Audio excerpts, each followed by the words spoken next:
nobody like this. You ain't seen nobody like this. You hear my sound all over town singing. Whoa. You ain't seen nobody like this. You ain't seen nobody like this. You hear my sound all over town singing. Whoa. I think there's something in the water.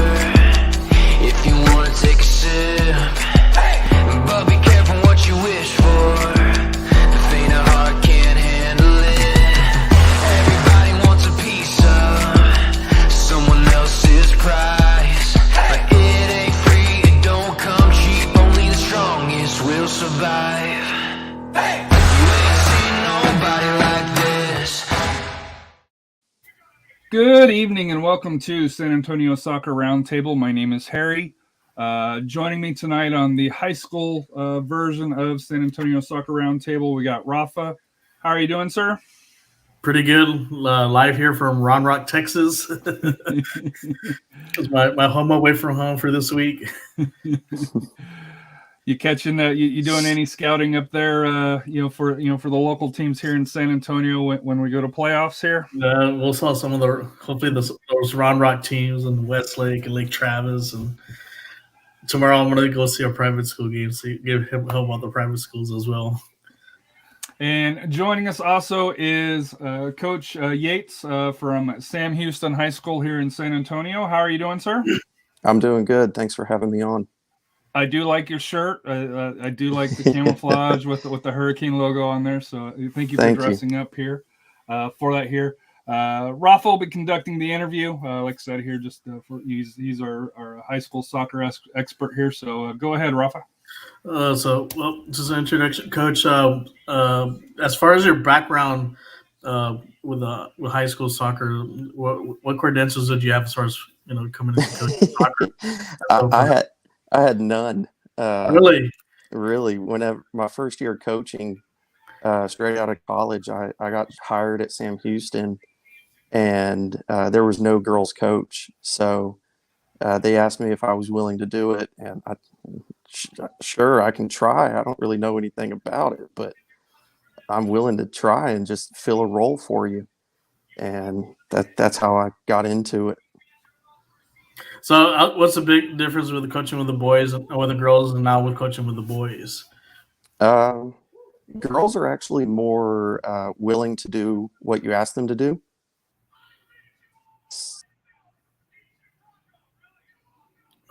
We lost them. Yeah, it looks like we lost him on his connection. He'll pick back up here. Looks like here he comes. Oh. There you go. There we go. You're back, Coach. Okay.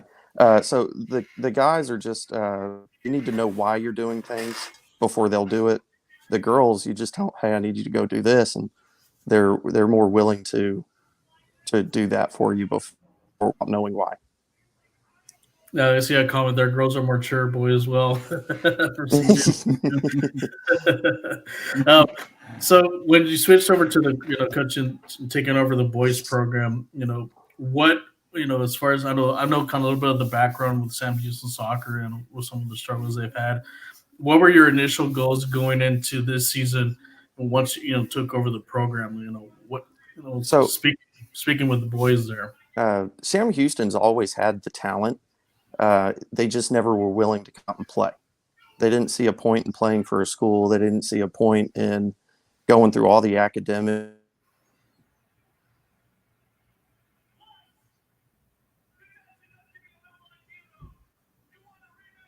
You're there, Coach.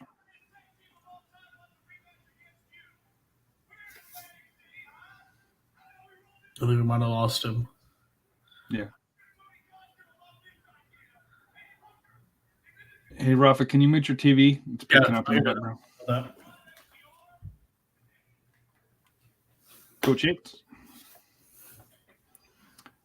Yeah, so it looks like we're having a little bit of issues with Coach Yates here. So, Rafa, tell us a little bit about the Sam Houston program. I know I know you were trying to ask him some questions here, but kind of your thoughts on the Sam Houston program. It sounds like he says that there is talent there. Yeah, and I know in the past because I know a couple of people that maybe that've coached there. And like I said, it was it was a struggle to kind of convince a lot of these kids to come out and play soccer. Most of them they want to play organized soccer. I know there, like I said, I saw a couple of their games and there was some talent, like some raw talent there. I think there's Coach Yates again. Yeah, I think he's coming I back. had There to we go. go. Yeah, I had to go outside. My internet inside shut off on me. it's a good thing it's not last week where it was cold. Yes. Yeah, if it was last week, I would have just said, "Nah, I'm not getting back on."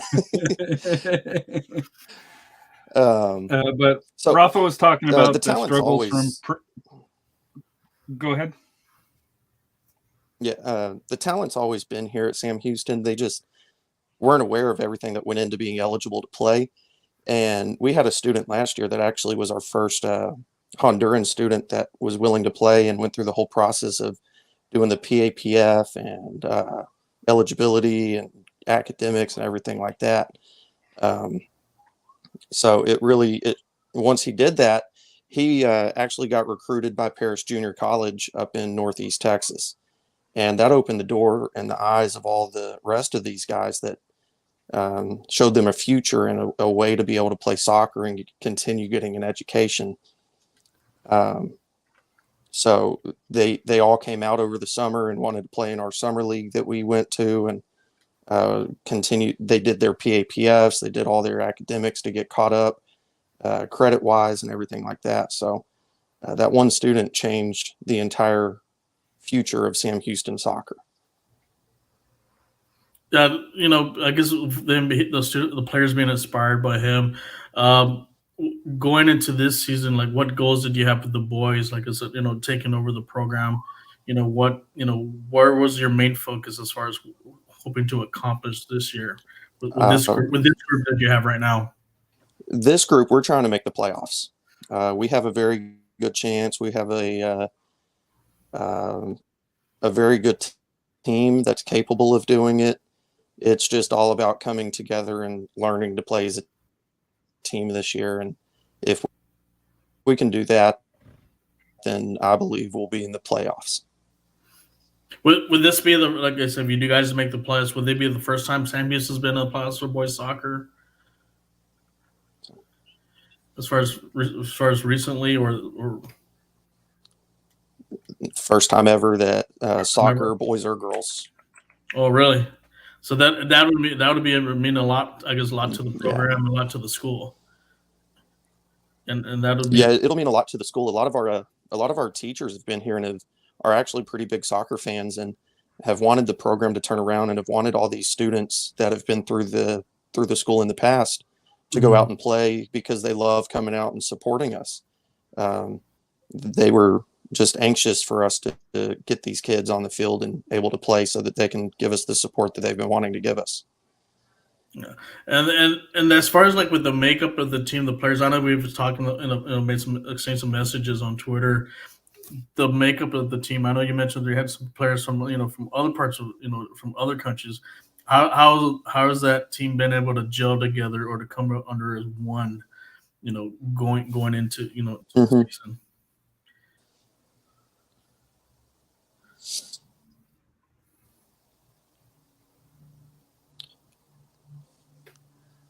Well, so we have two students from Taiwan that play. We have students from Guatemala. We have students from Honduras, Mexico, the United States, and we just had to figure out how we're going to communicate. And we finally just said we're all going to use one word at a time to be able to say what we want. And learning that one word has been a struggle, but I think we're finally getting to where we can communicate and move the ball the way we need to move it. Okay. And I know, like looking at, because early on in your schedule, you had some success down there in that Ingleside tournament, and then starting well, into the district play. Any players have stood out, have taken, or like especially taking leadership roles in this for this year's team that you can name?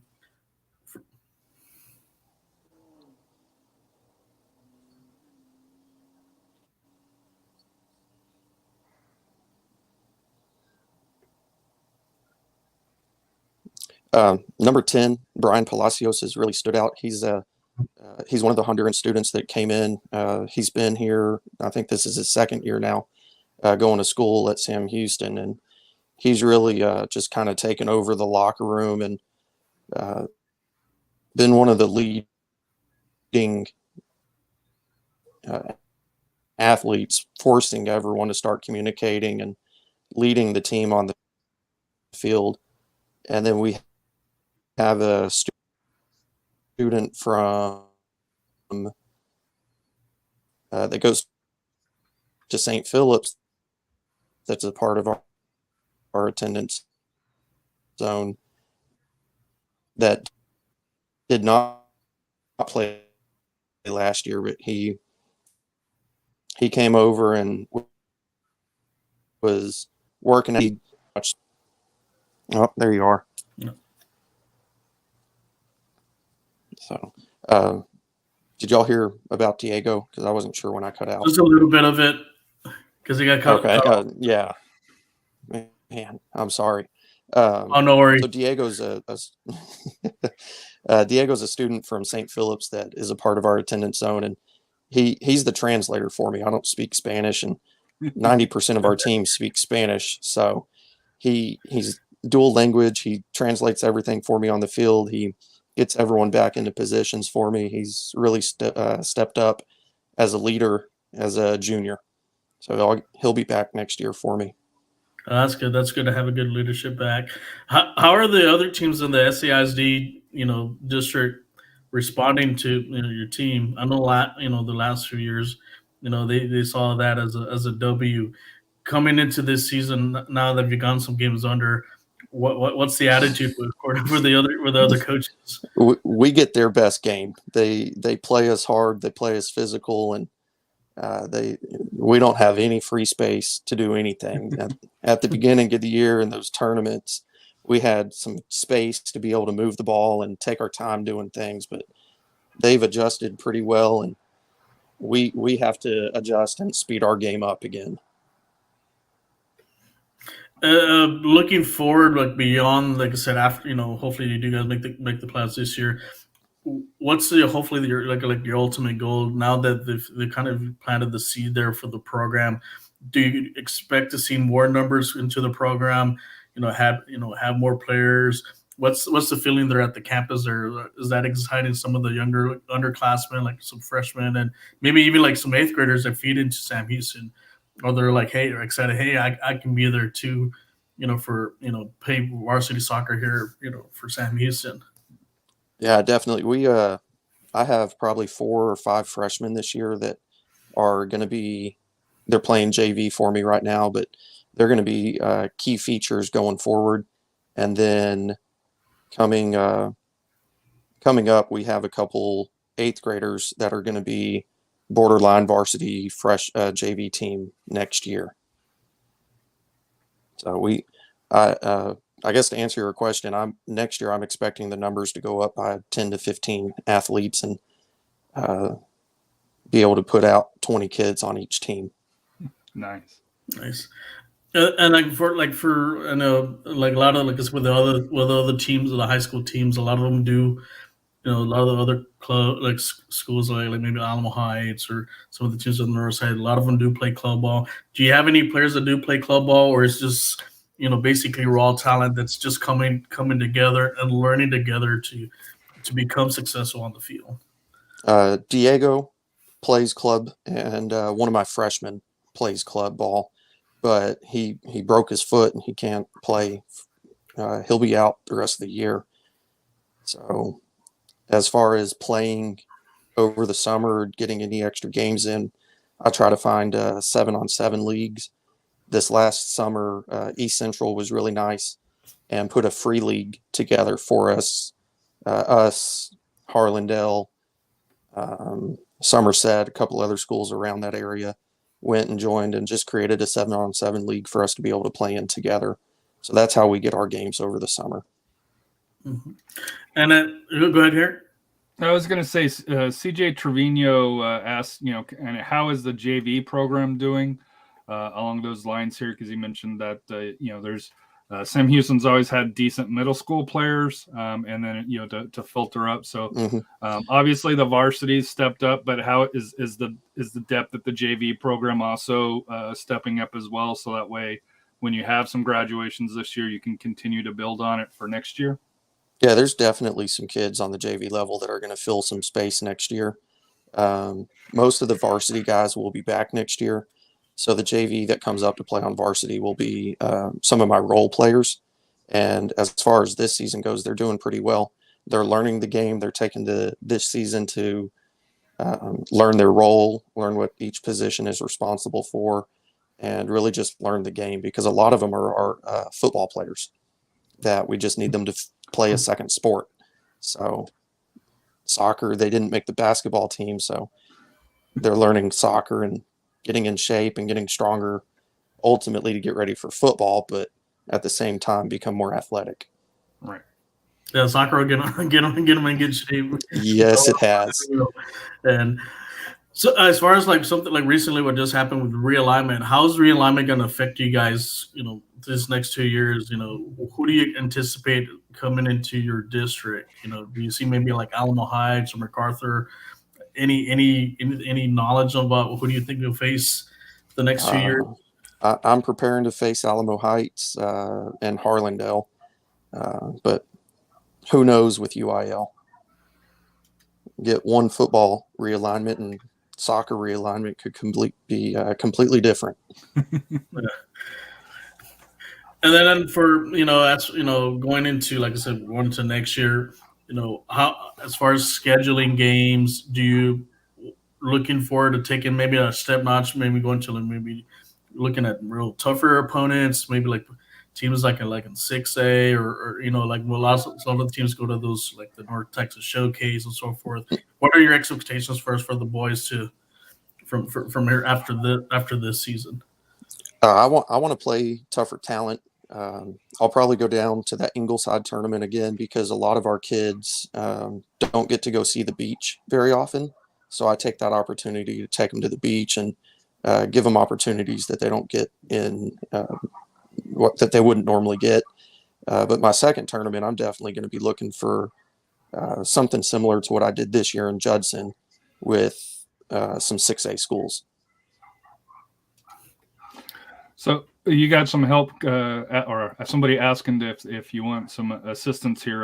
CJ Trevino, said his dad's a class of 57, played quarterback at Cherokee, and like I said here, looks like he played at St. Mary's. He's former TASO and NISA ref here, so he has his USSFD license here. So sounds like if the community is willing to step up and help the Sam Houston, especially during the summertime, to provide the boys and girls hopefully the opportunities to continue to develop the skills there.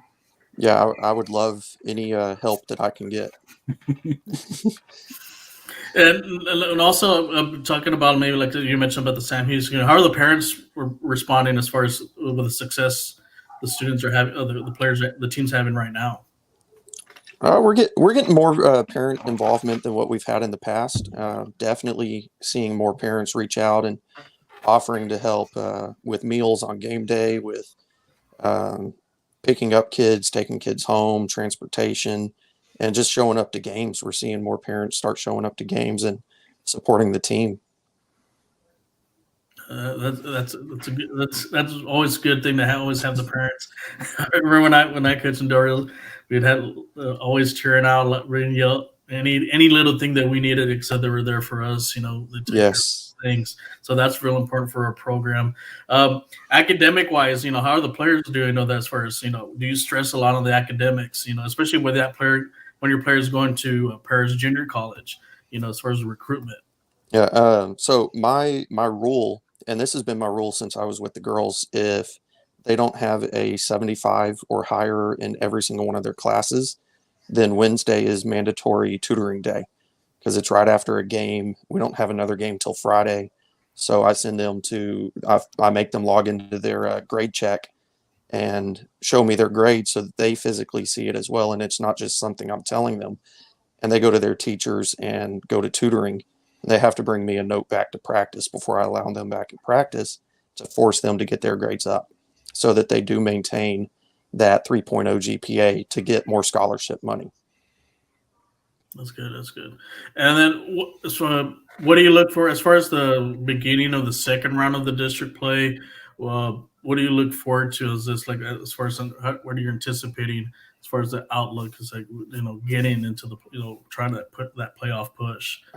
I'm looking forward to the couple rematches with these teams we've played tight, but come away on the wrong end of the scoreboard. I'm ready to play them again and show the growth that our guys have had as playing together and communicating.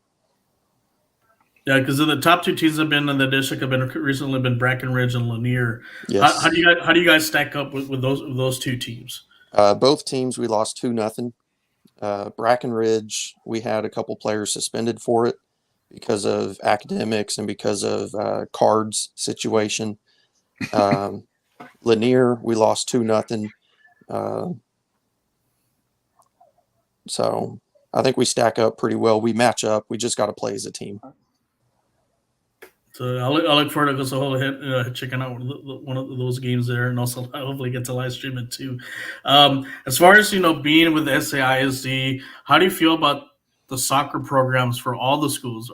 Do you see any progression? I know a lot of the maybe Northeast and Northside do get a lot of the attention, but how do you feel about the kids that are on the soccer programs for SAISD? How do you feel about that? Are they improving each day? Does the level of the soccer is getting much better?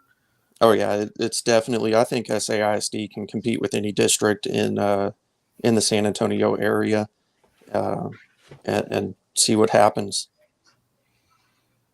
Yeah, because I did see, like I said, there were some few teams that made some in the past, make some deep runs. I know, like a 1 year, I did see an Edison team, boys a few years ago, and also a couple of the girls teams. And like I said, I know some of my club boys that I used to coach were from the SAISD schools, so I do see there are talents there. And I do see like a big significance, as far as competing and so forth. And like I remember last year, like Jefferson knocking off Churchill in a game, which is people be so surprised. And like I said, the gap is starting to close. So, and I do anticipate hopefully maybe an SAISD team making a deep run into the playoffs and hopefully maybe even winning it all as well. Yeah, that would be exciting for the entire district to have a team make a run like that. We have athletes across every sport, from football to basketball to soccer, men's and women's sports, softball, baseball. Every school has athletes. Even swimming. Last year we had a student. I believe it was either Edison or Jefferson go to state as a high diver. So even swimming, we have students in the district going to the state level. Any questions, Harry, on your as far as? If people wanted to come out and watch Sam Houston, is there a field that you guys play on mostly most of your games, or I know North Sides it bounces around between 3 or 4 facilities. To catch Sam Houston, I know you got a game tomorrow evening against Highlands, and then on Saturday at Jefferson, or pardon me, at home against Jefferson. At 1:30, but if they wanted to catch, some Sam Houston, boys soccer and girls soccer, because usually they're back to back. Is there typically a place that people can go to watch? Yeah, most of our games the rest of the year are going to be at the sports complex, SAISD Sports Complex, located at Burbank High School. I think we have 1 or 2 more games at the Alamo Stadium, but the rest are going to be at the sports complex. Okay. Go ahead, Rafa. No, go ahead. That was my final question. I guess final question as far as so like I said, overall, as far as the program, all the accomplishments you've done this year, those strides, what's the hopeful outcome out of this thing? This from this year, going, moving on forward. Just moving forward, just the buy-in to continue to grow for the students and for the rest of the community. that we have a summer lifting program that we do as soon as school's out, and I would love to see 90% of our soccer players at the summer strength and conditioning camp this summer. But Coach, we'd like to thank you for coming out today. Like I said, you're doing great things there for the program, and I can see the program really, taking those strides and moving forward. And hopefully, like I said, you still have the opportunity to get that district crown. It would be great to win it. Win a district title. That would be great, like the icing on the cake. But I think, like I said, one thing I think would really be sweet is for you guys to get into the playoffs and even make a playoff run. Winning a playoff game would be, I think that'll be very. I think build that soccer community there at your campus and bring that excitement and moving forward on. Because I remember, like for me and coaching, when we won our first playoff game, it just brought that community together, and then we're just opened the door to success. That's the goal this year. Got to win the first one and then worry about the rest. Yeah. So, but I appreciate y'all having me on. I appreciate all the coverage that y'all are giving Sam Houston and these kids getting some exposure from y'all. I really appreciate it. No, go ahead, Rafa. No, I was going to say, no, go ahead. I was just going to say thank you for taking the time to come on. Like I said, I know, our goal is to kind of spread, the high school soccer scene out, not just, I'm in the north side here by Stevens. I know Rafa has experience and, he tours quite a bit around. Catching the games here. So it is my goal to, kind of get to us out, go and catch a SAISD game here. So I am going to definitely try to see if I can catch a Sam Houston game, maybe this weekend. Well, actually I can't because AJ's got a game. Try to catch one of these games on a Thursday or, weekday game to go out and support your program. And do thank you for coming on and helping us, spread Sam Houston as well as San Antonio soccer around. Yeah, no problem. I appreciate it. Coach, I look forward, to going to the games and hopefully we'll be able to live stream it. Now I'm doing commentary in the game, so that'll be extra fun for the if they need me to do it in Spanish, I can do it in Spanish as well. So I need you to do it in Spanish. I'm gonna have to do that. That'll be first. But I can't thank you enough for coming on today. And like I said, good luck to you guys on the season, and we just look forward for great things from your program. And I think you guys are gonna make the Sam Houston community proud, and hopefully we do see you guys in our bracketology program when we start doing the brackets for the playoffs. So hopefully we do get to see you there. Yes, sir. Thank y'all very much. Appreciate it, Coach. Yep. Y'all have a good night. Yeah, thank you, Coach. Have a good one. So that was Coach Yates from Sam Houston High School for that here.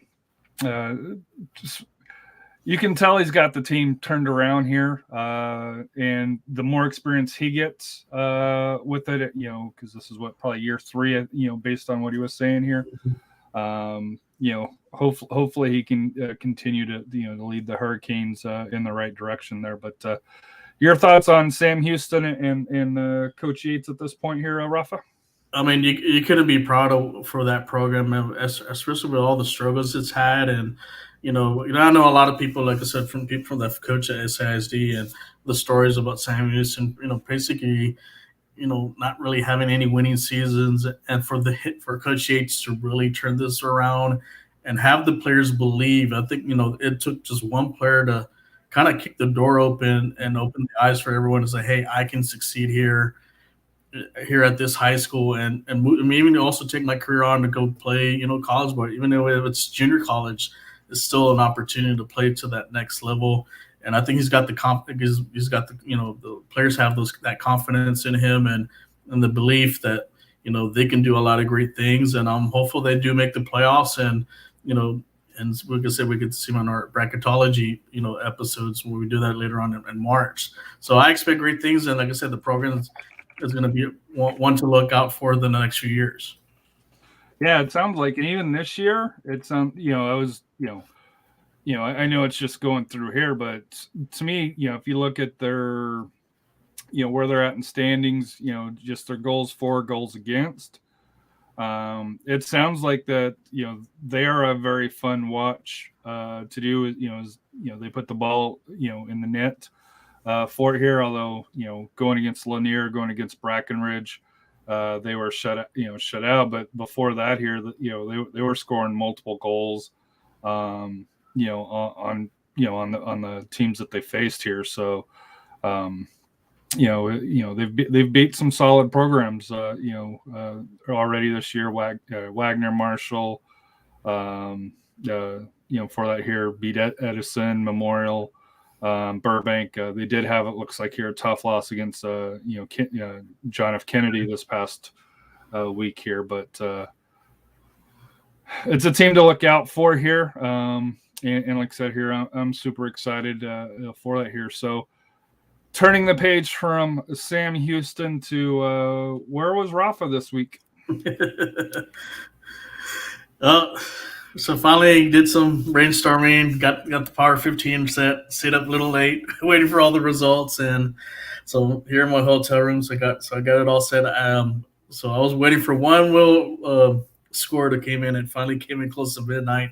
So I was able to finish off the Power 15. So I'm sure everybody's out there is waiting to see who's gone up and who's gone down, and we can discuss as far as some of the teams, as far as making that little surge. And I did go to some games this past week. To mention, I did go to the Ian's Cup with Coach Cano.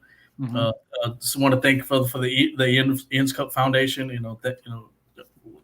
Great setup they did, and it's for a great cause. And hopefully, like I said, they raised enough money, for that foundation. And two exciting games back to back, the boys and the girls. I did live stream both games, my first ever commentary for both. So hopefully I didn't picture the games. And it was a great contest, like I said, for the boys. The Reagan boys game, that was a great game for them. Saw a lot of things from that team. And then the girls game, that was even more exciting.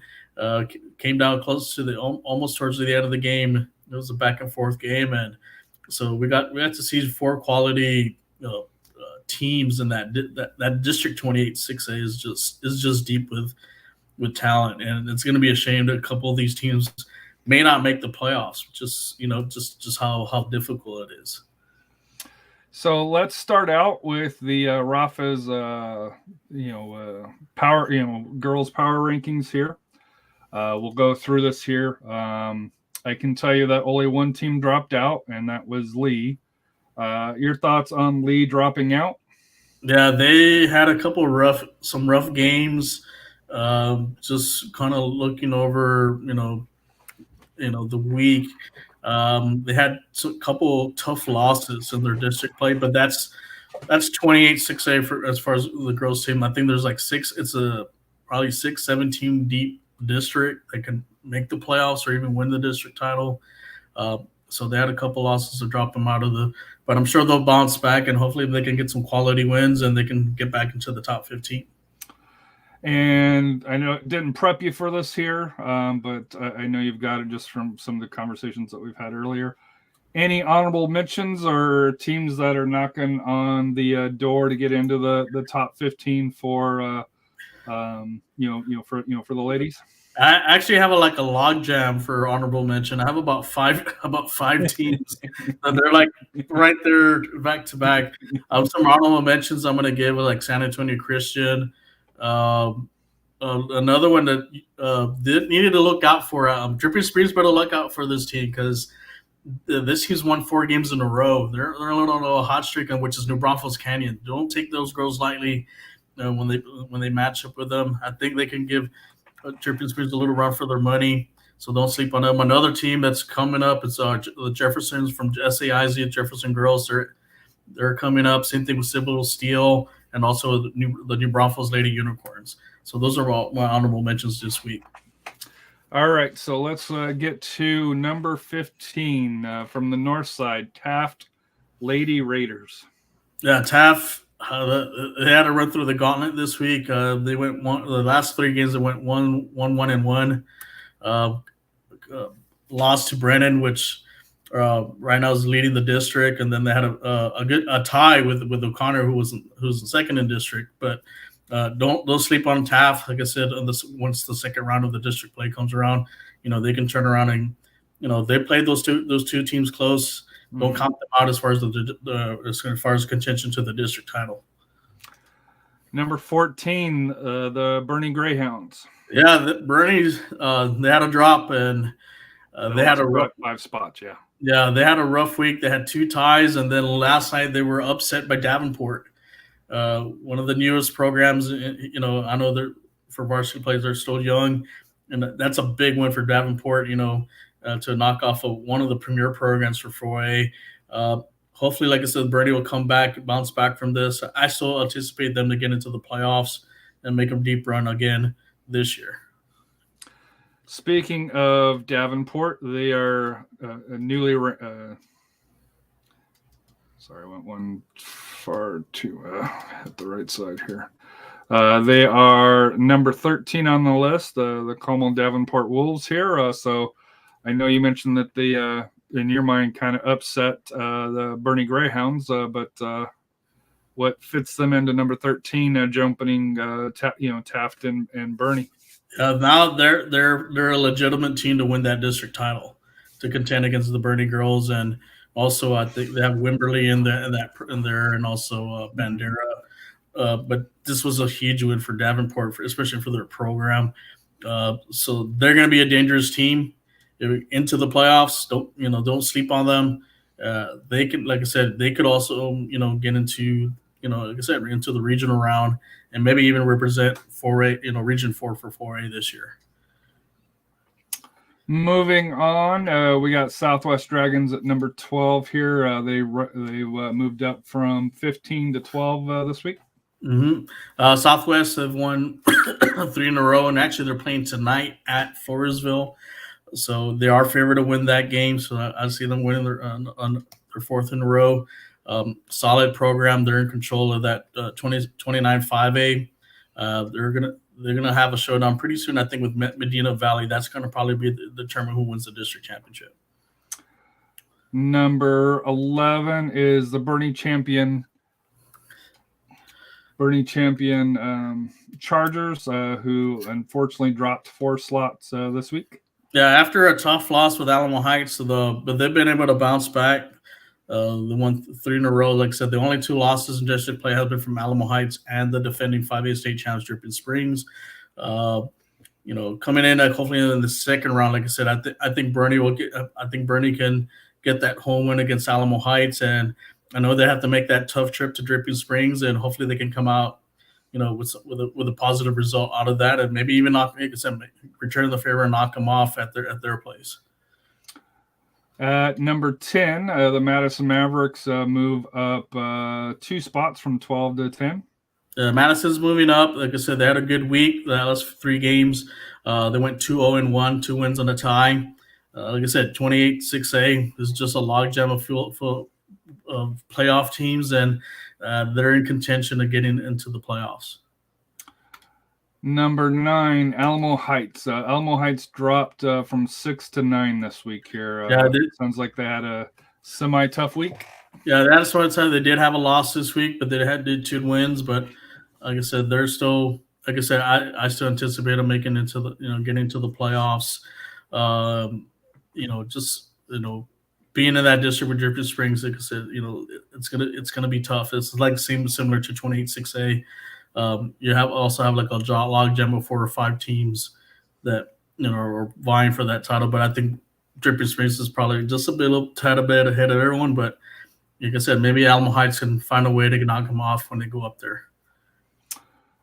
At number 8, from TAPS is JPG. They climbed up to number 8 from 10 from 2 weeks ago. Yeah, they've been idle, but still, like I said, they still have a great record. Currently, they're at 10-2. So I think they're going to restart. Playing. I think they have a couple games left coming up this week to finish off their TAP season, and then start the playoffs. So hopefully they'll make another deep playoff run like they did last year. So at number 7 is one of the early season favorites, Reagan. The Lady Rattlers dropped 5 slots this week here, and I know they're in the toughest division, I think, at least locally here. But your thoughts on the Reagan Rattlers at 7? Yeah, I mean, what can you say about 28-6A is the group of death. This is the group of death for Region 4. They had, like I said, this week, they had, I went to the Saturday. Like I said, they've gone 2-1-1 the last 4 games. They did tie Clark, which is real tough, one of the favorites for the district. They had a tough loss this Saturday against the Johnson Lady Jaguars. Not close to, like, within the last 10 minutes, they conceded a second goal. It was back and forth. They were down, but they came back. But I think they'll bounce back. Like I said, they're still in the hunt to win that district title. So I think they'll bounce back for the second round of district play. At number 6, speaking of those Johnson Jaguars, they made a big jump up. They were outside the top 10 last week, and now they're at number 6. Yeah, Johnson Jaguar, the Lady Jaguars, they're making a run. They're peaking at the right time. They're on a winning streak. They won the last 3 games, and since the last rankings, and they've done an excellent job. That win against Reagan was a big uplift for that program, and like I said, now they're a legitimate contender for the 28-6A title. At number 5, also moving up 3 slots, the Clark Cougars.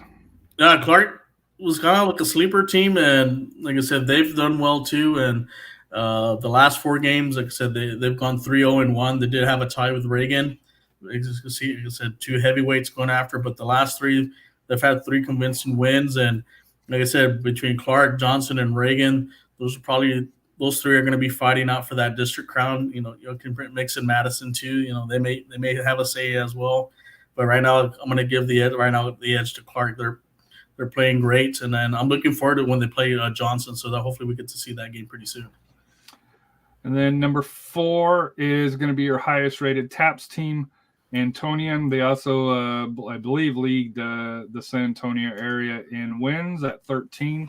At 13, 3-2. There's a couple other teams with 12, or 3 teams looking at here at the list at 12, but Antonian at 13 wins. They played a tough schedule at number 4. And the highest rated TAPS team for the ladies.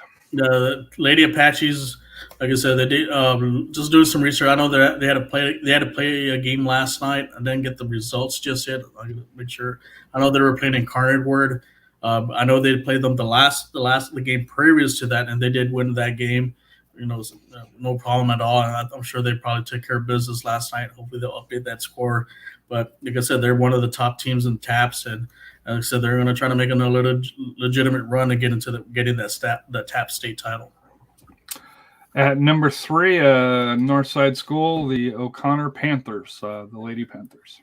Yeah, O'Connor, like I said, they've been a little in a dogfight with Brennan and Taft, and the last 4 games for O'Connor, they've gone 2-0-2 with 2 ties and 2 wins and 2 ties, and those 2 ties have been with Brennan and then also with Taft. So that just tells you that 29-6 is another tough district too. You got 3 quality teams, and those are the 3 state teams last year that were in the dogfight for the district title. Mm-hmm. They came to the last game of the season, and this could happen again for this year. So like I said, O'Connor, there's a lot of good things. They've been playing well. I did get to see them play a few weeks ago against Marshall. Lots of great talent. They know how to touch the ball. Like I said, they can make it. Like I said, I can see them making a deep run in the playoffs. And for them, that's going to take them through the Valley, which I don't really see any Valley teams competing against them. And then at number 2, Brennan, who jumped O'Connor in the rankings. So you got Northside at 2 and 3 here. For that here. Yeah, Brennan, same thing. He's a dogfighting with the other 2. The last 4 games, they've gone 3-0-1 with that one tie with O'Connor. I do anticipate them making another deep run like they did last year. Like I said, hopefully I'll get a chance to go see them play pretty soon. And like I said, I believe that district title is going to come down probably to the last couple of games between those 3 teams. And outside of Dripping Springs, which is outside of our area, your number 1 team. And I think it's been number 1 for a while, the Smithson Valley Rangers here, the Lady Rangers. So Your thoughts on them? They're 12-1 on the season and seem to be putting people away. Yeah, ever since that one shocking loss against O'Connor, they've won 12 in a row, and they've really put it together. They've taken care of business and they're already in district play. I just don't see anybody in their district really challenging them. We'll see what like I said. Once the playoffs come in, we'll see what Simpson Valley can do. They are going to be, like I said, matching up with the Northeast teams for the playoffs. We could see them versus of Madison. That'd be a great game. It could be with Reagan. That'd be 1-4, right? Yeah, 1-4, or it could be Reagan. It could even be, it could be a Clark or a Johnson. So, but I think Smithson Valley has been very consistent. Like I said, they have a lot of talent. They touch the ball well. They have a great attack. Their defense does, communicate well in the back. So that they're my number one team right now, and I expect them to, to hopefully make a run, into the playoffs coming in this year. So moving to the boys' side here, just to give a heads up here, dropping out was Churchill and Antonian. Any comments on either one of those programs? Yeah, they kind of hit a little brick wall.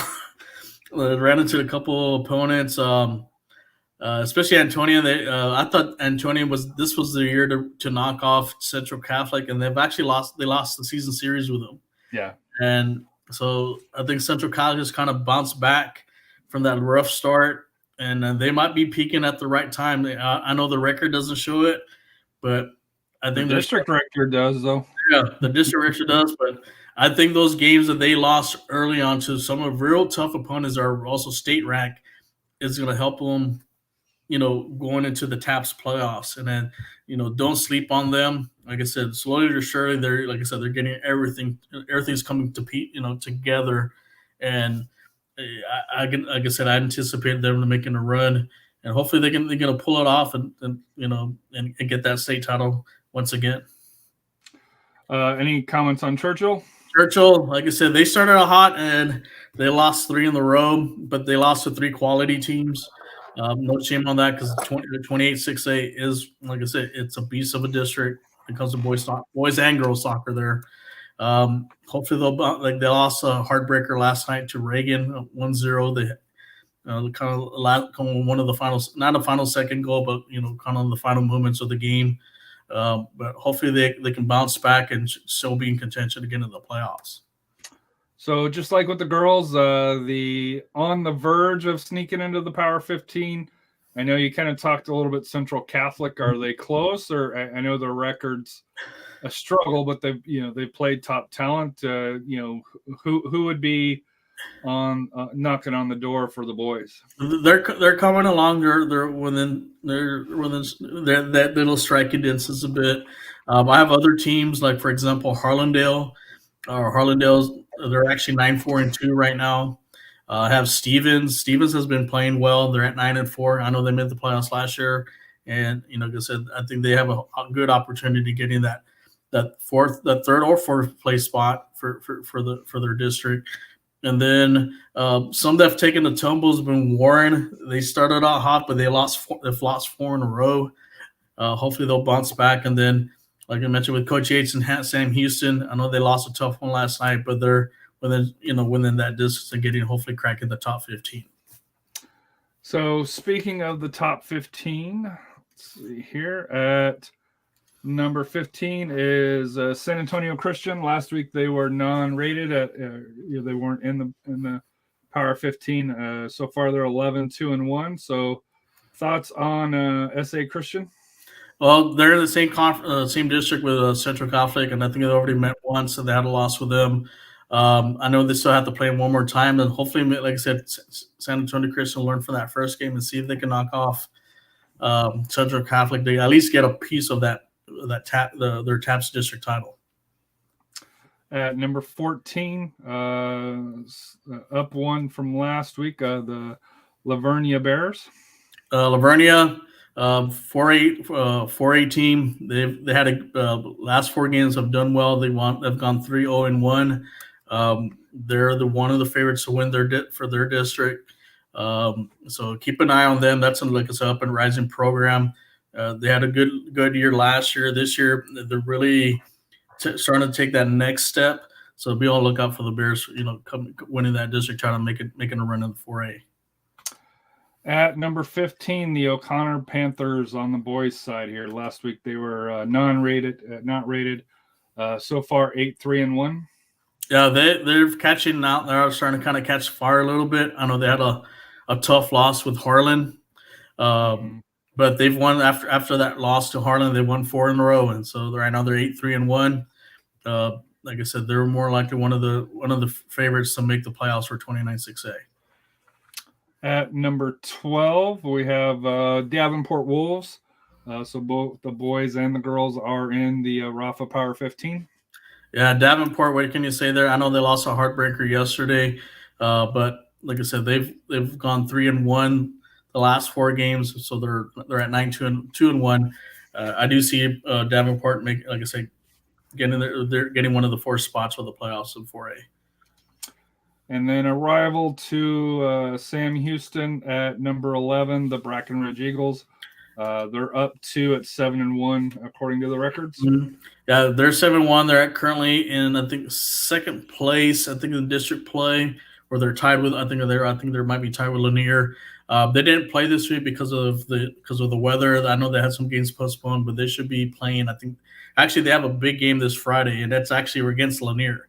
So they're going to be playing at Alamo Stadium at 5:30. So you have a chance. That's probably going to be for that district for the SISD district. That's probably going to be for the district title right there. Even though they're going to play again, but whoever wins this game is probably going to take control of the district. And then next would be the Johnson Jaguars. They fell 3 spots from 7 to 10, 9-4 record. Your thought? This last 3 games they've gone 2-1. They had I was there for the Yin Cup for Saturday. I was really looking forward to that game because I've seen Johnson play, and I was like, okay, this is going to be a barn burner of a game against Reagan, and they did take a lead off a PK, but then Reagan scored back and got 2 goals in the first 2 minutes of game, and basically it was tight in the beginning, but then somehow Reagan turned on the juice and they really smothered the Johnson defense, and their press really confused them, and they just weren't able to get anything going on offense. They just couldn't. They were just suffocated. But I think Johnson will learn from this loss.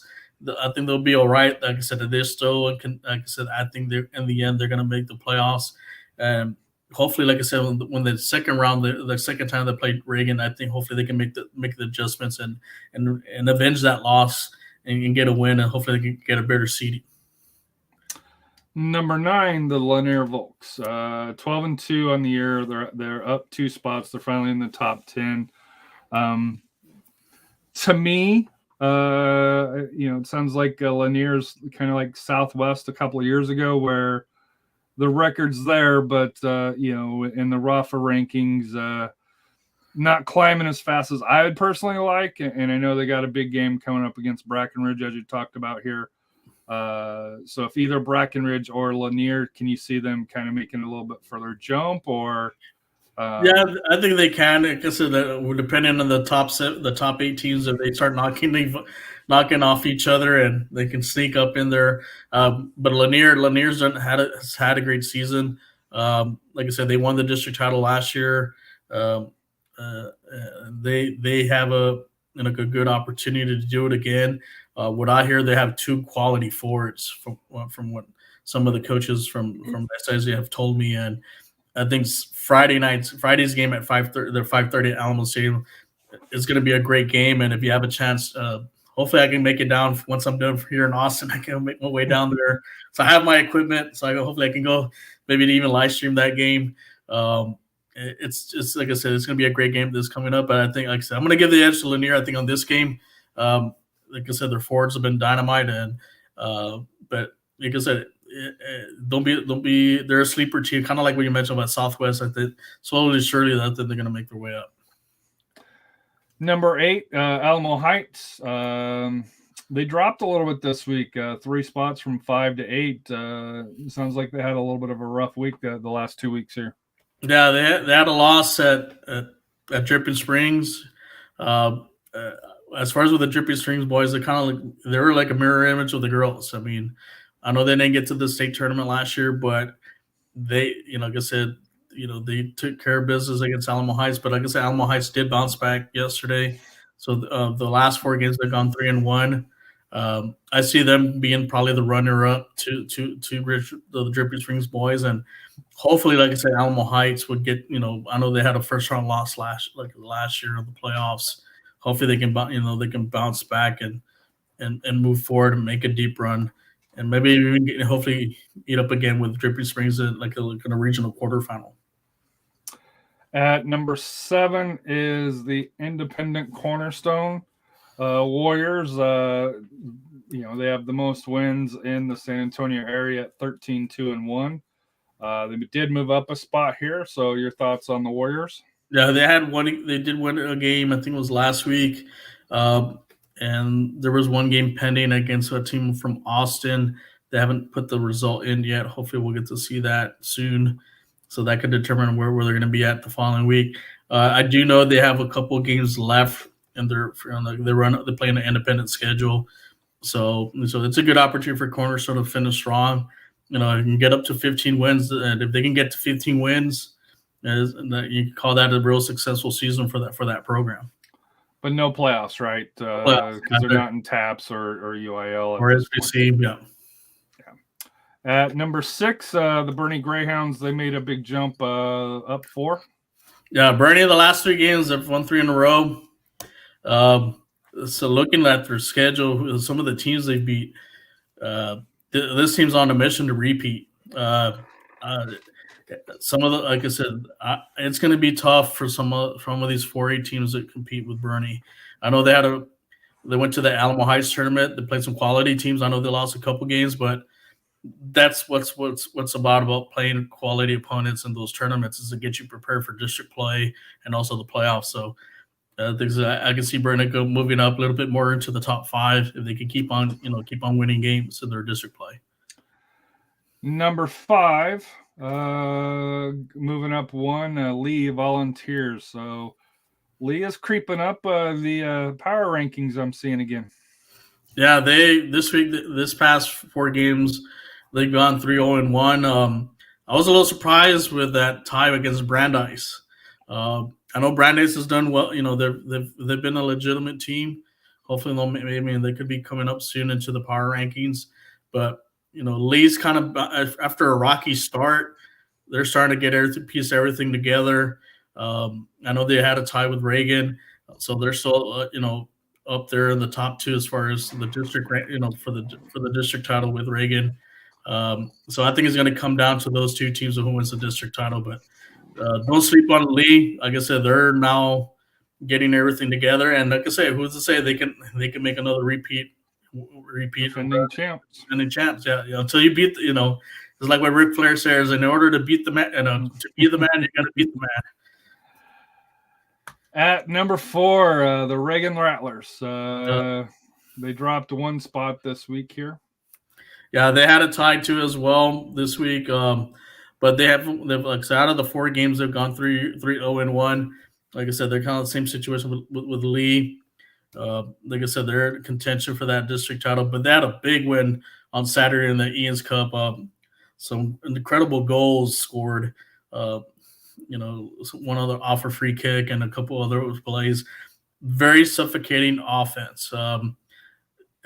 I think they took a page off of Marcina getting that high press, and it gave a lot of problems to Johnson. Johnson cannot muster,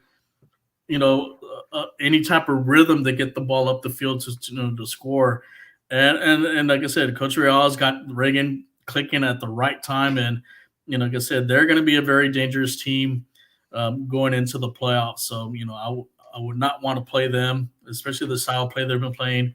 So, like I said, Reagan's this week is my number 4 team. Number 3, Smithson Valley Rangers. So both the boys and the girls are in the top 3 in your power rankings. Yeah, the boys of Smithson Valley, they've bounced back from that bad loss that they had with Reagan, but they've mustered up some some multiple wins, and that's why they've kind of overtaken as far as they've been consistent with their results. So with them, there are going to be the favorites to win the 27-6A. I just don't see anyone really challenging them. I know they had a good game with Clemens. I know Clemens won the district title last year, but like I said, the favorite's going to be the Smithson Valley Rangers. And who's to say, going into the playoffs, they'll probably play one of the number 4 seed in for that Austin, from the Northeast District, which could be, it could be Brandeis, it can even be Johnson, or it can be possibly, I forget, I'm trying to think who else, maybe even Roosevelt. So we'll see where they'll play towards the end of March. Number 2, Southwest Dragons. I know they got a game tonight, and I know you last week that their head coach moved on to Texas A&M San Antonio. Your thoughts? They're 9-1-1. Like I said, here we got to see the result tonight, but so far they're holding steady at number 2. Yeah, I don't see anyone beating them, and even though they had a coaching change, I don't see anyone beating them in 29 5A. They're just the cream of the crop of that district, and they're in good hands. I know because I did talk to Coach Hadaby over the weekend, and he mentioned that his assistant coach is taking over the program, and they said that the boys are familiar with the system. They're keeping the same system, and I don't see them missing a beat. And hopefully, like I said, they can break off that Valley curse and knock off some of those Valley teams and finally break through and get into that regional final, and hopefully even to the state tournament. So before we get to number 1, changing of the coaches during the season. Obviously, the district that they're in, you mentioned that it shouldn't really change anything. Come playoff times, is that where you think that change could come up, or you think just because they have the system and it's they're going to continue the system? Because when you've had a coach for instance, like Coach Hadaby has been with them for 5 years, he has different ways of making decisions on the pitch, or just making adjustments during the games, especially like in a playoff game. When as an assistant coach, you really don't have that, really that say, unless you're in a kind of unique situation. Like when I had some say as far as personnel. And that may come into a factor because that coach hasn't really been into that situation as far as making the decision making. I've been in that situation. I remember my head coach, he had to sit out a playoff game, so I had to step up and coach that game, and it was against the defending state champs at the time. And I mean, we almost knocked them off. We just fell short, but like I said, everyone has a different way of making decisions. But I think if the boys have confidence in them, I think they'll be fine. But it could come down to that as far as making that crucial decision or crucial adjustment to win that game. But like I said, I think Southwest will be all right, and hopefully, like I said, they can get through and finally crack into that state tournament. So number 1, I'm going to show it here in a second, but I'm going to ask you this question here. Smithson Valley's 13-1. Your number 1 team, Harlan, is 11-2. Is there a huge difference between Harlan and Smithson Valley? Is it just that the level of districts as far as the depth of the district, as far as why Harlan is number 1 and Smithson Valley is number 3? Just kind of what's your thoughts on that split? Obviously, Southwest, we know that they're in a somewhat weaker division for that here, and that's why they're probably not at the top spot compared to Harlan. I know that with discussions with you. I think the big thing is that big loss that Smithson Valley had with Reagan, that 5-0 loss. And Harlan, I know they have the 2 losses, but those were against state-ranked teams, and they were very close. But also Harlan won that Alamo Heights tournament, and I'm sure, and I know Smithson Valley won their home tournament, but Harlan played some really tough teams, and they knocked off Bernie High, which is the 4A champ. So that's why I'm giving the edge to Harlan. They've been the most really kind of consistent play as far as that team's really is really gelled, and I think hopefully they learn from last year's loss against Lake Travis, and I think if they face them again, I think this time, because hopefully Harlan gets them to play down here in San Antonio. I think Harlan beats them this time around. I think that they have the players, the tools to beat Lake Travis, this year, and hopefully take that next step in getting to that regional final. So I know you're coming back from Austin this weekend here. Any plans? I know AJ club season starts this weekend, at least for the club that AJ plays, for that here. So thoughts on where Rafa is going to be this weekend? Any matches to go out and see? If I could make it on time from Austin, I'm gonna hopefully check out that Breckenridge Lanier game. Hopefully I can live stream that game, and then Monday I'll leave again. I'm actually heading towards the border. Tuesday I will be in Laredo, and I might be able to see a Laredo game, and it might involve my former alma mater team that I used to coach, which probably won't be cheering them any. I'll be probably sitting on the other side, on the home side with the other team in Laredo. Just to check out, I'm gonna say I'll probably go check out to see what, especially like for the north side teams, they match. They're gonna play against the teams from 36A.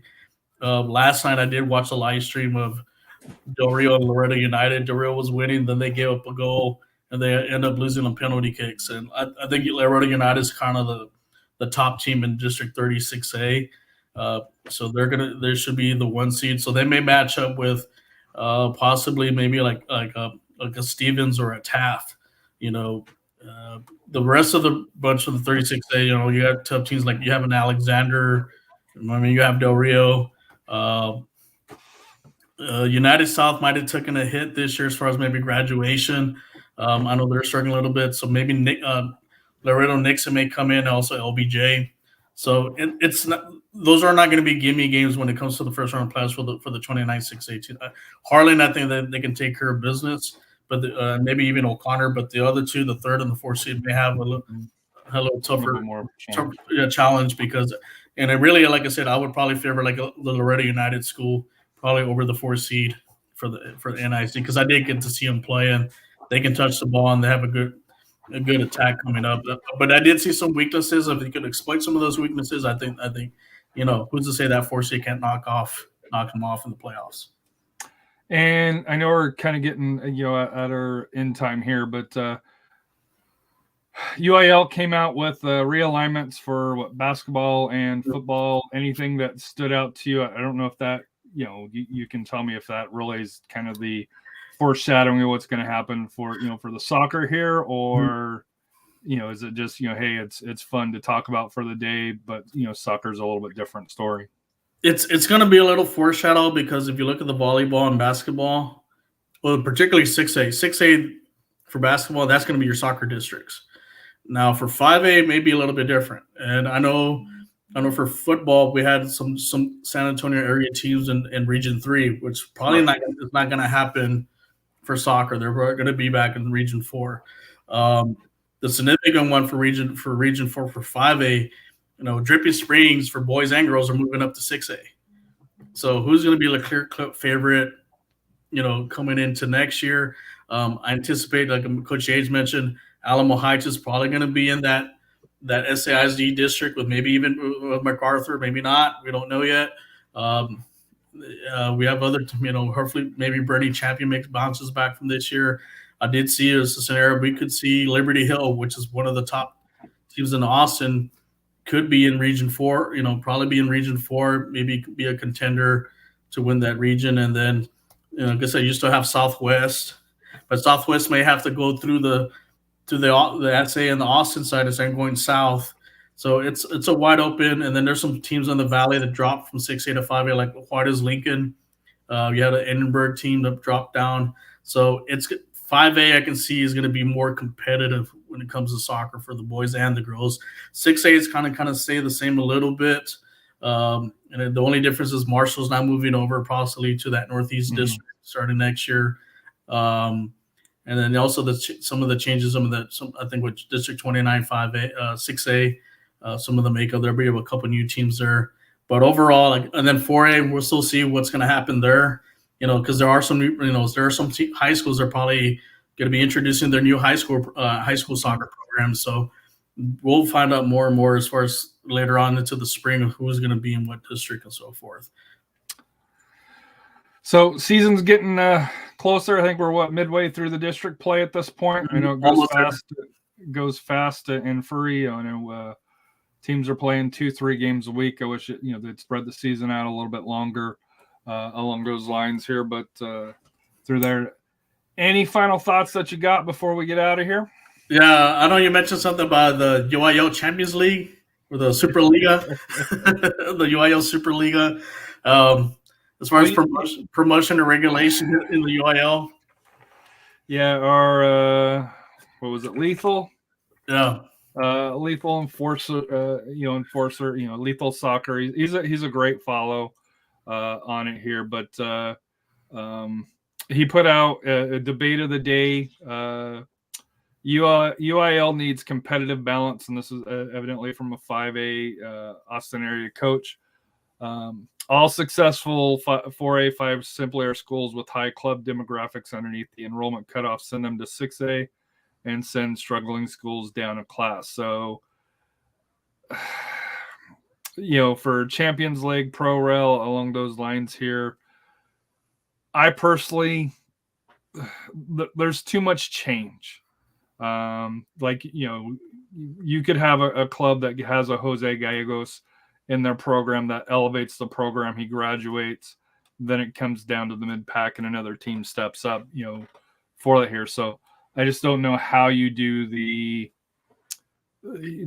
Pro Rel along those lines unless you do it kind of, split the seasons up, kind of what, where Jose went in Denmark, where, everybody plays each other, there's a home and away, or, along those lines here for the first half. And then as you get towards the end of the season, that's where you see the divide between, you'll put the top teams in, Division 1 like they do football, the bottom teams down in Division 2 along those lines. That's the only way that I could see it being done, because I know you and Coach Cano, both hinted at, the regions, the cost of travel, how geography, how, if you have a real, dominant team out in El Paso, you're not going to put them in Dallas or in San Antonio, how that works. So I thought it's interesting.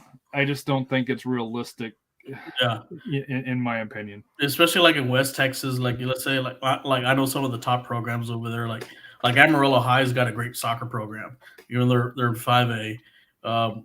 Let's say you promote them to 6A, and they have a district game at El Paso East Lake High School. And that's a 5-hour drive for a district play. So I don't think that's going to happen. And I mean, if you are going to maybe kind of make things fair, if you'd maybe take the football route, if you do like D1 and D2, then maybe. But then you're kind of like, well, now you're going to have like a bunch of state champions like you do in football, and you don't want to.